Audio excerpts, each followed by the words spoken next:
लड़की ने बस अपना गुदा थोड़ा सा उठाया था, लेकिन जैसे ही वह मुड़ी, उसने जो ओलिगे थूका था वह मानो जीवित हो गया और सीवर से बाहर रेंग आया, फिर अलौकिक गति से फैलकर बड़ा हो गया। अजीब आवाज सुनकर शाओ मेई तुरंत पीछे मुड़ी, लेकिन सामने का दृश्य देखकर वह डर से सन्न रह गई। सोचने का मौका नहीं मिला। उसने दरवाजा बंद किया और भागने लगी, लेकिन सब बेकार था। जल्दी ही ओलिगे ने उसे घेर लिया। पीछे हटने की जगह नहीं बची। डर के मारे शाओ मेई ने झूमर उठाकर बचाव किया, लेकिन जिस हिस्से को बिजली लगी वह पत्थर बन गया। शाओ मेई ने अस्थायी रूप से राक्षस को रोका। मौके का फायदा उठाकर वह कमरे से बाहर निकलने और लिफ्ट से जाने लगी। इसी बीच ओलिगे ने जबरन तोड़ दी और फिर पीछा किया। अच्छा हुआ मुख्य दरवाजा समय पर बंद हुआ। लड़की के खुश होने से पहले ही राक्षस फिर से लिफ्ट के ऊपर आ गया और पल में लिफ्ट बंद कर दी। अच्छी बात यह रही कि लड़की का छोटा भाई उसे ढूंढते हुए आ गया और उसने लड़की को बचा लिया।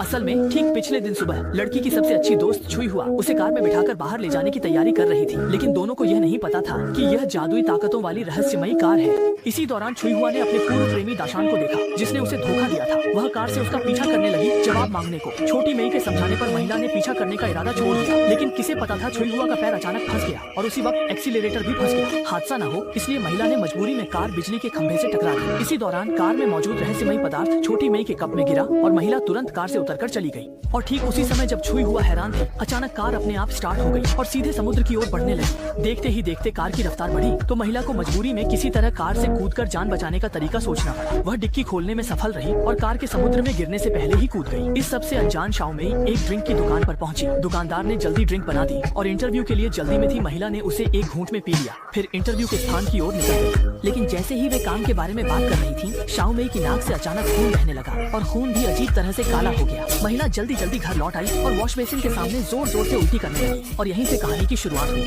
इसके बाद वे सब मिलकर पिता को ढूंढने की तैयारी करने लगे, लेकिन जैसे ही वे मेट्रो में बैठे अचानक लाइटें बुझ गईं, जिससे शाओ मेई दोनों से अलग हो गई। महिला को जान बचाने भागना पड़ा और राक्षस उसके पीछे आ गया। शाओ मेई डिब्बे से बाहर निकली। उसने देखा स्टेशन का बाहर जाने वाला दरवाजा बंद हो चुका है। राक्षस सामने आ गया था। तभी महिला की नजर हाई वोल्टेज तारों पर पड़ी और उसे पहले पत्थर बने राक्षस की बात याद आई। शाओ मेई ने हिम्मत जुटाई, प्लेटफॉर्म से कूदकर ट्रैक पर दौड़ी। वह खुले हाई वोल्टेज तार पार कर गई, लेकिन राक्षस उस पर लुढ़क गया और तुरंत कार्बन में बदल गया। फिर पीछे से आई मेट्रो ने उसे टुकड़े टुकड़े कर दिया। आखिरकार महिला ने संकट से छुटकारा पाया और अपने छोटे भाई के साथ सुखी जीवन बिताने लगी।